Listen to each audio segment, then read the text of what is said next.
سلامونه ملګرو قدرمنو انګلیش کې ویل شي چې ریډرز آر د لیډرز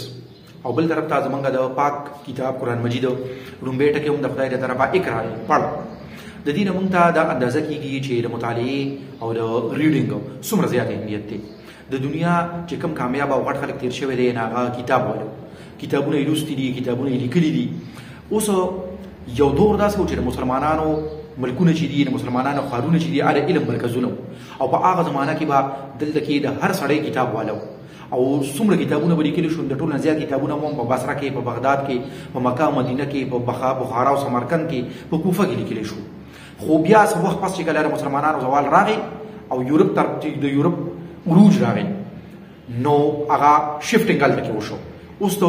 د ټولو نه زیات کتابونه چې چاپ کیږي هغه په یورپ کې چاپ کیږي په امریکا کې چاپ کیږي نو د دې نه ګورې موږ ته دا خبره هم مخې ته راځي چې دا په اکچوال کې چې د مسلمانانو د عروج کومه زمانه وه نو دا په دې وجه باندې وه چې د هغې بیس علم و کتاب و اوس چې د هغې د عروج کومه زمانه ده د هغې بیس هم علم او کتاب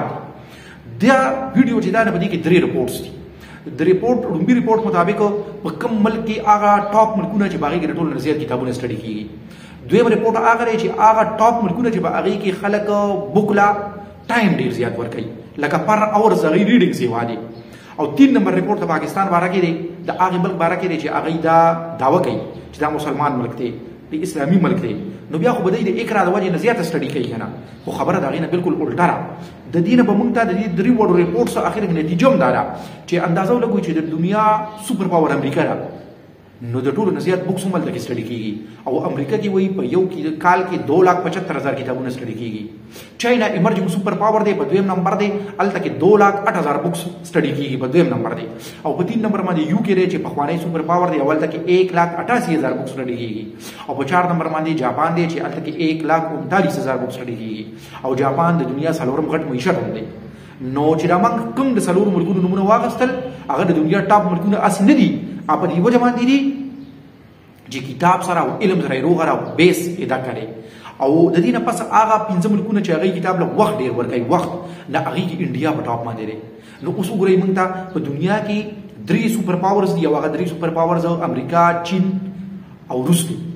دې 3 واړو پسې 4 نمبر خټو د دنیا طاقتور ملک هم دی هندوستان دی او هندوستان منګه پاکستانیانو ته نن سبا د دې ښه اندازه شوې ده چې هندوستان څومره مخکې دی او څومره په تیزۍ روان دی نو د هغې وګورئ یو چې انډیکیټر کوم دی اشاره نه دا ده چې په هندوستان کې وایي په یو هفته کې خلک 10 غنټې کم از کم کتاب له ورکوي او دا په دنیا کې په کتاب لا د وخت ورکولو لحاظ سره دا د ټولو نه سیوا دی په دویم نمبر باندې تایلینډ دی او تایلینډ هم یو ډیولپینګ نیشن دی هلته کې 9 غنټې هغوی ورکوي په 3 نمبر باندې چاینا دی هلته کې 8 غنټې دي په څلورم او په 5 نمبر باندې فلپاین او مصر دی هلته کې 9 غنټې دی پر ویک کتاب له ورکوي زه دا هم یو خبره ده چې مصر یو مسلمان ملک په دې ټاپ 5 کې شته نو نور چې ورپسې کوم ملکونه دي هغې کې نور مسلمانان ملکونه شته خو د پاکستان نمبر ډېر وروستو دی او د یو سروې ریپورټ مطابق په پاکستان کې 75% خلک داسې دي چې هغوی لا تر نن تاریخه پورې یو کتابونه سټډي کړی د یو کتاب نه مطلب دا دی چې هغه ایجوکیټډ خلک چې هغوی کتاب سکول ته تللي نه په سکول کې سبق ویلی دی کتاب یې لیدلی دی کتاب یې ویلی دی نه دا خو د دغې سکول د سلیبس نه علاوه د یو بک هم نه سټډي کړی 75% خلک دلته کې داسې دي او ریډرز چې کوم دي چې هغوی ریګولر ریډینګ کوي ریګولر ریډینګ مطلب دا نه دی چې هر ورځ کوي خو کم از کم تر سهاده پورې کتاب سره روغه ده او کتاب یې دوست جوړ کړی دی او وخت باندې ریډینګ کوي دغه خلک د پاکستان د ټوټل آبادۍ صرف او صرف 9% دی نو چې صرف 9% په یو ملک کې ریډرز دي نو هغه ملک په سهل کې نو دا چې په کوم حال کې دی هم په دې حال کې وایي که نه نو زموږ دپاره لکه اوس ګورئ موږ اورال ټوټل چې کوم دی نه چینج نه شو راوستی که نه یا د دې حل سره د دې حل هم واکمنو سره په لاس کې دی موږ خو نه شو کولی تر کومه حده پورې چې موږ خپل رول پلی کولی شو نو هغه دا دی چې موږ پخپله خو سټډي وکړو پخپله خو ریډینګ وکړو که نه یاد وساتئ ډېر د مذهب لحاظ سره د ټولو نه زیاته سټډي یهودیان کوي او د هغې د وجې نه هغه صرف 2 کروړه یهودیانو د 8 اربو د دنیا واک او اختیار هغوی سره په لاس کې نه دی اسرائیل د دنیا د ټولو نه طاقتور ملک نه دی دغه امریکا د اسرائیل په کنټرول کې نه ده نو او بل طرف ته مسلمانان د ټولو نه کم سټډي کوي د ټولو نه کم ریډینګ کوي هغه د مسلمانانو حال ته وګورئ نو